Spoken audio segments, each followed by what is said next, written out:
Okay, we have a very beautiful pilgrim that has offered to do our meditation this morning. And she is also a leader of pilgrims. She is a teacher, a guide. We are going to have a presentation by Barbara Osborne, who is also a spiritual director.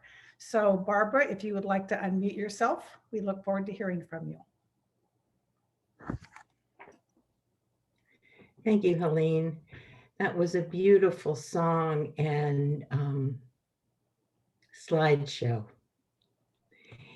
And we're gonna, for this time of prayer, we'll follow that theme of pilgrimage, because moving into a time of prayer is also going on a pilgrimage in a way, because we're seeking God and we are searching for something, and we're wanting to maybe explore new places.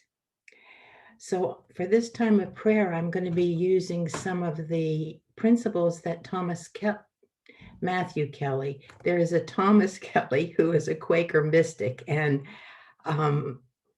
so if I say Thomas, you know I really mean Matthew as I'm talking. But so this morning I'll lead us into a bit of a time of body relaxation, and then guidance into the time of prayer. Then we'll have about 5 minutes of silence, and then we'll close. And our time will be about 10 minutes. And, you know, in that very first chapter, when Matthew Kelly is talking, you know, he says, hey, just give it 10 minutes. And so that's what we'll do today. We'll try to give it about 10 minutes. And so I'm asking you now, if you'd like to pay attention to your body, to allow your body to relax. And as you become aware of your body, also think that your body is inspirited by the Spirit. So let your attention on your body help slow your mind, because I'm sure that everybody's been scurrying around to get here on time and to settle down into their chair. So take a moment now and focus on your breath, you know, relaxing your breath, breathing in and breathing out. And as you breathe in, think, I am here. And as you breathe out, think, God is here. So I am here. God is here. And become aware of your feet and let them relax and feel inspirited. And your legs.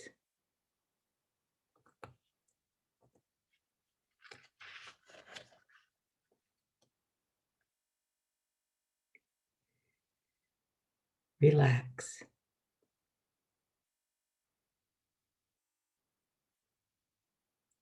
And the trunk of your body. Imagine the Spirit of God inhabiting the trunk of your body as you relax.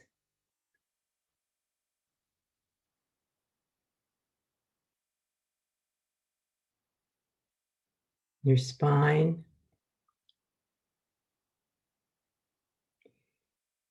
And your arms. Relax your arms and your shoulders.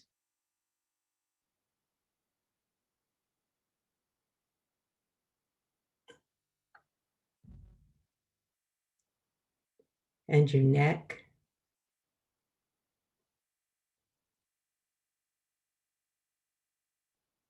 and your head, your scalp,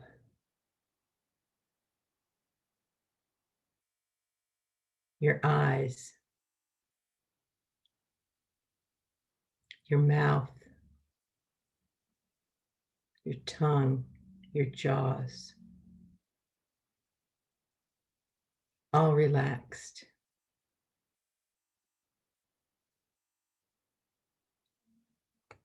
And feeling inspirited.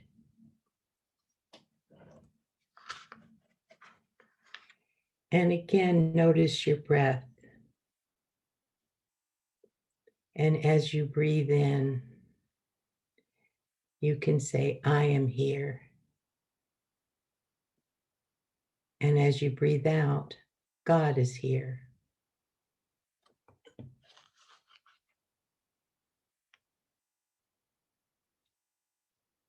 And bring to mind your intention for coming into this unambiguous time of prayer.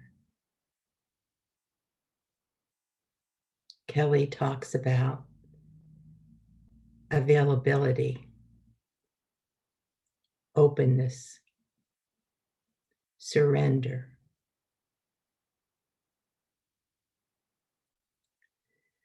We're moving into a prayer of the heart.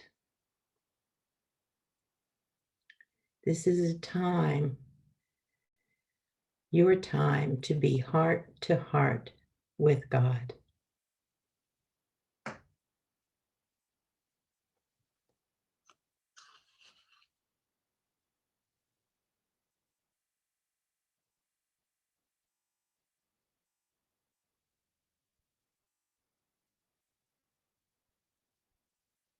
This time of prayer will be a conversation with God,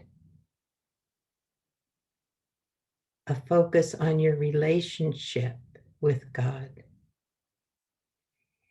But it's a conversation from the depths of your heart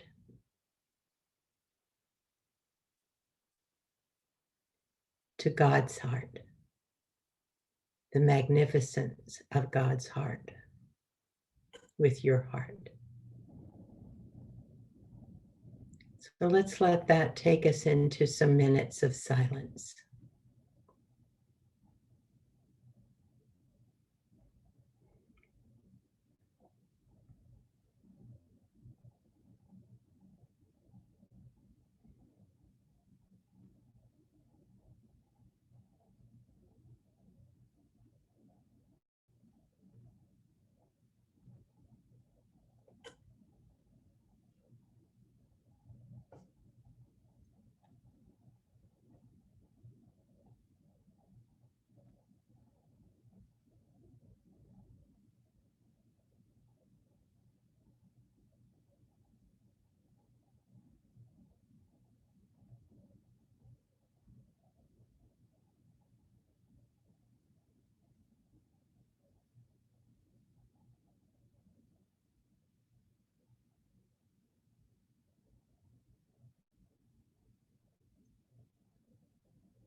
If you're captured by thoughts,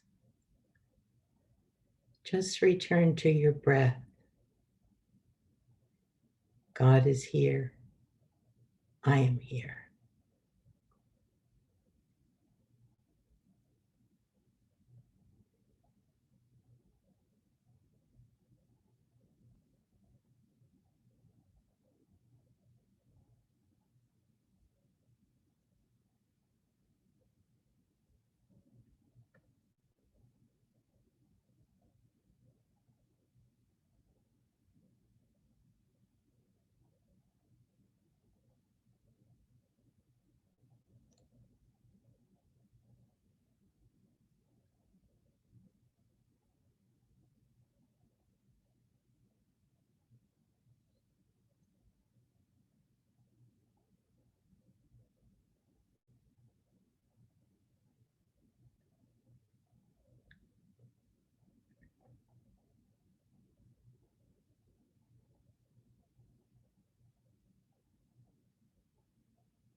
As you prepare to leave this time of intentional prayer, what is it that you want to say to God?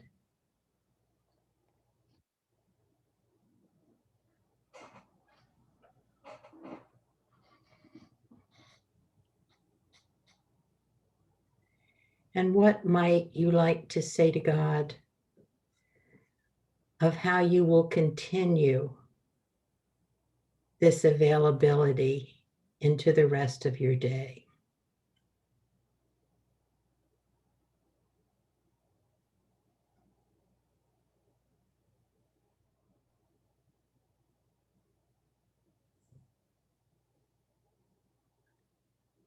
So that we can pray continually.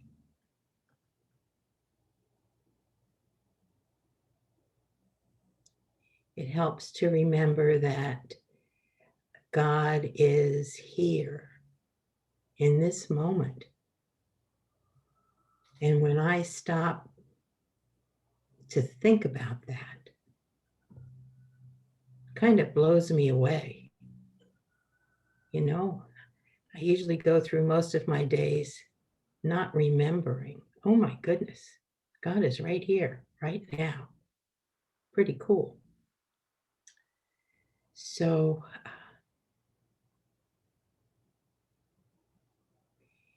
and Kelly had also asked us, well, to begin prayer with thinking of one thing that you are grateful for from this morning.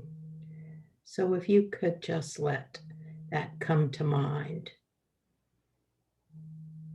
and move that into your heart.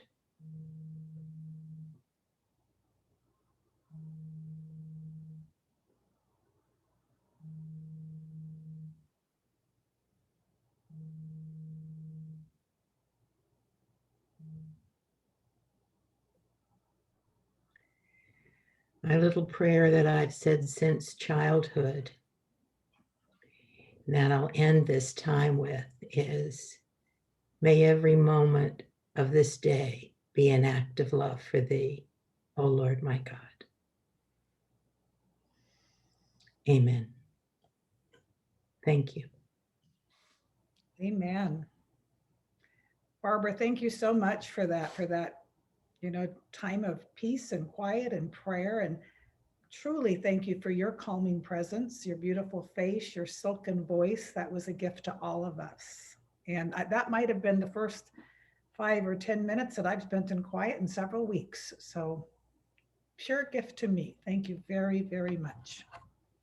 So welcome. It's a delight. So Matthew Kelly begins this next section writing about pilgrimages.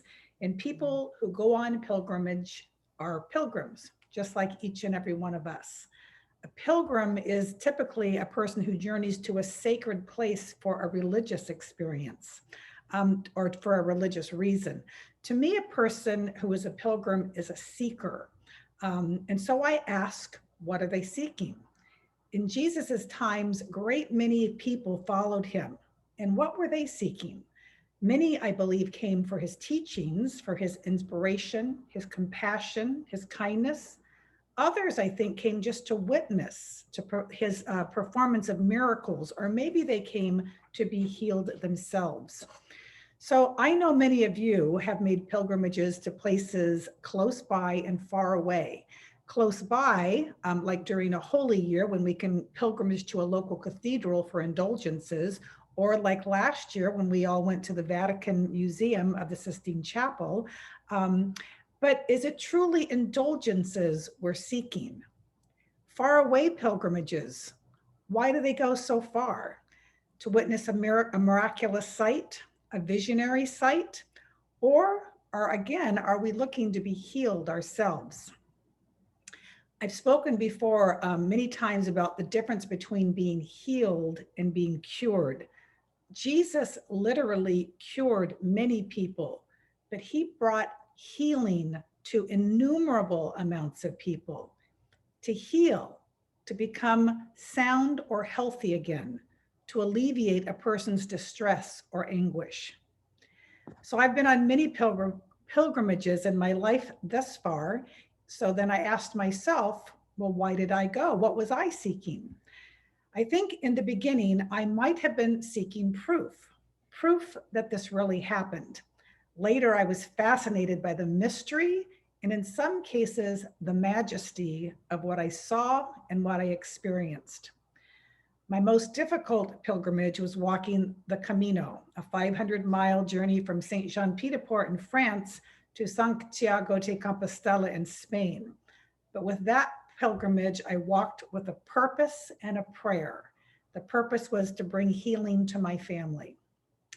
It wasn't until my most recent pilgrimage to Mexico City that I realized I was really just going to visit an old friend, the Blessed Virgin Mary.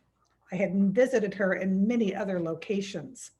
So 4 couples from my prayer group, we traveled together and we had a plan. Visit the Basilica of Our Lady of Guadalupe, stand before the tilma, spend time on the grounds where the miracles had happened, but to also visit some of the cultural sites like the pyramids and the famous murals of Diego Rivera and the National Museum of Anthropology. I loved every second that I spent with Our Lady of Guadalupe. And I even remember being jittery when we drove up in the van. That's that feeling you get at the airport when you're waiting to see somebody that you love and you haven't seen them in a long time. I couldn't wait to be with her, and she did not disappoint. But she did not stop there. Mary had many other things to teach me on that trip. And I think the most important lesson I learned was at the National Museum of Anthropology. Our group had decided to walk from our hotel to the museum, which was about 8 blocks away. And as we were walking, my husband and another gentleman, they were debating or arguing whether to hire a docent at the museum. We only had so much time planned for the museum that day, and we wanted to move on. So my husband thought we'd get a lot more out of the visit if we had a docent. The other gentleman said, let's just do a quick walkthrough. Let's just get through. Thank God Tom won. Just as we were walking up to the museum, a very disheveled man walked up to my husband and asked if we needed a guide. I kind of looked at him, and he was not all that good looking, but he wore an official badge as a guide. So Tom talked to him for a few minutes, and he learned that this gentleman was a retired history professor. He was also a widow, and after his wife had died, he attempted to join the Franciscan order, but they said he was too old. Tom asked his name, and he said his name was Jesus. So Tom turned to all of us and yelled out, "Who wants Jesus to be our guide?" Jesus was amazing. Not only did he know the history, but he knew the outlook, or the religious outlook, on everything that he was about to show us. We spent about 2 hours in the museum with Jesus, which was 2 hours of a gift from God. The exhibit that touched me the most, though, was this entire wall of faces. It was a backlit exhibit with framed faces of all people of all colors. Black people, white people, Hispanic, Asian, old, young, professors, hippies, heavy people, skinny people, people of all types. I really admired the creativity of the artist who honored so many diverse human beings. But then, like the paintings in the Haunted Mansion at Disneyland, if you took one simple step to the right, they all became skeletons. Now, the paintings at Disneyland become hauntingly strange skeletons meant to scare you. But these photos all just became actual skeletons. When you stand there for just a few moments, you notice that all skeletons look alike. Each has holes where the eyes were, a hole where the nose was. They're not meant to scare us. They're meant to teach us. So I thought back to my first impression of Jesus, this disheveled man. I judged him incorrectly. Mary used this moment to teach me we are all alike. This is not a teaching of the head. This was a teaching of the heart. Matthew Kelly quotes the Sioux Indians, who believed that the longest journey we can make in life is from the head to the heart. He then explains that the longest spiritual journey we can make in pilgrimage is to prayer. And he writes, we think of the heart as emotional, and it is, but it is also deeply spiritual. And then he asks us the following question: are you living your life from your mind? Are you living your life from your heart? Or have you found a delicate balance between the heart and the mind that allows you to live in growing wisdom? Now, I love where he's going. Wisdom cannot be learned from a teacher. Wisdom is the quality of having experience, knowledge, and good judgment. Wisdom is learned from living, from experiencing, from knowing, and then from acting with good judgment. Wisdom is living in balance. Matthew Kelly then offers 6 what he calls seismic shifts in our inner life to reflect on, critical points in our journey, giving us enduring lessons that will serve us for the rest of our lives. He calls them seismic, relating to earthquakes or other vibrations of the earth and its crust, or Matthew Kelly's definition of enormous proportion or effect. But seismic infers movement of some kind, change, experience of some kind, felt knowledge, and not just head knowledge. The first shift: begin the conversation. This is a wonderful invitation. It's not begin the prayer, the rote prayer that you might say every day, or maybe the prayer written inside of your missal or your favorite inspirational prayer book, but the conversation. Hello, Lord, how are you today? Well, I'm not so good. This happened yesterday and it really upset me. Or, wow, Lord, thank you for that blessing yesterday. I really felt lonely and I got a call from somebody out of the blue. It really made me feel very loved. Speak from your heart, and this will be seismic, a physical shift. And it may feel really weird at first, especially when you think it's only a one-way conversation. But the real shift will begin to happen when you realize how and when God is responding to you. But the goal is just to begin the conversation. Number 2, ask God what he wants. The question he's inviting us to is, God, what do you think I should do? And I really like this question. It says something about our image of God and also about the image we have of ourselves. Matthew Kelly writes, we begin to adopt a spiritual curiosity about God and his dreams for us, his dreams versus his will for us. Don't you feel a shift inside just when you consider his dream for you versus his will? Sometimes I think of his will as a bit of a punishment, but when I dwell on the dream for me, it sounds so delightful. What if God really wants me to be happy, to be fulfilled, to feel loved? For me, that's a seismic shift. I can walk around in total confidence, knowing that I am loved by God. The third shift is give yourself to prayer. Matthew invites us, give ourselves to prayer, to stop doing or performing. It's not homework, it's love work. Prayer time with you and God without an agenda. It's about surrendering. Now, that's what we did this morning with Barbara. We surrendered to his love. Now, it sounds really easy. I'm a bit of a plotter and a planner. I take a list to confession with me. I take a list when I go to spiritual direction. I decide what's going to be discussed. What if I came without any notes? What if I just sat in peace and noticed what popped up in God's presence? Matthew Kelly suggests that we let go and that we just be. Just writing this, there's an inner shift for me. What if I didn't have to show up prepared with a list? What if I didn't have to work so hard? If I didn't have to accomplish something or perform? Wow, that thought immediately fills me with a movement of spaciousness. Like earlier with Barbara's prayer, there was spaciousness of freedom, just to be me with our Lord, just to give exactly who I am. That is seismic. The fourth shift, transform everything into prayer. Now, this is also a teaching of St. Ignatius, finding God in all things. Daily prayer allows us to recognize that God is present in every moment and aspect of our lives. So the scripture that says pray always now begins to make sense. It's not sit down and say your prayers, it's live your prayers. Matthew Kelly writes to pray is to live in the presence of God.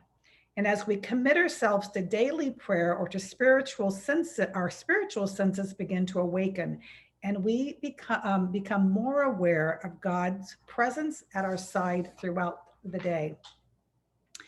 And then you'll also begin to recognize when and how God is answering you. A few years back, I was having a very heated discussion with my youngest son about getting a tattoo. I told all of my sons that tattoos are permanent and that when your body changes, so does your tattoo. Peter and my argument ended because I had an appointment to get my hair cut. And I stewed all the way to the salon praying to God to help me to make Peter understand my point, help me to communicate my feeling better, but mostly help Peter to not get a tattoo. So God's answer came shortly after when I arrived at the salon. The gentleman that normally cuts my hair was running late. So he told me that his new assistant, JR, was going to get me ready and wash my hair. When I turned and looked at JR, there was not one place on his body and not very much space on his face that was not tattooed. And my heart sunk. What are you trying to teach me, Lord? So the time I spent with this young man was amazing. I told him exactly what had happened with my son, and I asked him about his decision to get so many tattoos. He shared with me that he was raised by an alcoholic father and that he himself became an alcoholic. His way of dealing with issues was to write them and draw them on his skin. Most of his tattoos had stories behind them. After joining AA and getting sober, he became a tattoo artist. But once he didn't have any space left, he decided to become a hairstylist. So here he is, this incredible, strong, creative, and wonderful young man. Now, did it change my mind about tattoos? Not so much, but it did change my mind about how I feel about people who get them. God spoke to me, he answered me through JR. And God really wanted me to hear the message because just a few days later, I was in line at the grocery store and the woman ahead of me was totally bald. Her entire head was very beautifully tattooed with all these different exotic images and colors. I took a deep breath and I looked at her and I said, "Your tattoos are beautiful." And she said, "Thank you. Not many people respond that way." She had a disease called alopecia. Her hair did not grow on her head. And she said for many, many years, she wore wigs and she got tired of them. So she decided to create a piece of artwork on her head. Does God answer us? Does he join in on the conversation? Yes. Peter never did get a tattoo, but my oldest son, Tommy, did. My son, Tommy, has the crucified Christ that covers the entire left side of his body. He was very nervous to show it to me. When he asked, he says, "What do you think, Mom?" I said, "Well, at least you chose good subject matter." He loves his tattoo. Matthew Kelly writes that honestly, every human activity can be transformed into prayer. He says, God says to us, "Take me with you. Let me come along and keep you company." Transform everything into prayer. That's seismic. You will feel it. Others around you will feel it. Prayer will become like the air that you breathe. The fifth shift, make yourself available. We did that this morning. In this section, Matthew Kelly is inviting us to lighten our loads, to lighten our burdens, to make space for him. And he uses the example of walking the Camino. And I totally understand. We carry a lot of unnecessary weight on our shoulders. I remember when I walked the Camino, I literally would look at all the things in my backpack and wonder how much each one of them weighed. I emptied a bottle of Advil into a baggie just for the weight difference between the baggie and the bottle. I ditched my shampoo and conditioner bottle near the beginning because of their weight. And I just assumed that every place would give me a little bottle of shampoo. They did not. That was a bad assumption, a bad decision. I gave away the extra hat, the extra guidebook, all of this to lessen my load. And then Linda Bourne's picture at the end of the pilgrimage song today just reminded me that the first day of the Camino is very, very hard. You walk through from St. Jean Pied Port across the Alps to Spain. It's a very long and very difficult day. My husband met me at the bottom, took me directly to the bar of the hotel we were staying at. And he says, "What would you like?" And I said, "Something direct and to the point." There was a woman at the bar from San Diego, and she says, "Honey, do you like tequila?" And I said, "I do." She says, "Well, you need to have a tequila tonic. The tonic water has quinine, it'll help your muscles, and the tequila is direct and to the point." So that became my drink for the next 3 or 4 days. I'll have a tequila tonic at the end of my pilgrimage day. Well, on the next day, the gentleman at the bar told me that tequila is a Mexican drink, not a Spanish drink. He did not have it. I drank something else, but later that night, my husband, who went out every night to buy us fruit and nuts for the next morning, came back with a glass bottle of tequila. And I said, "Well, who's going to carry that? I'm not going to carry that. It's too much weight."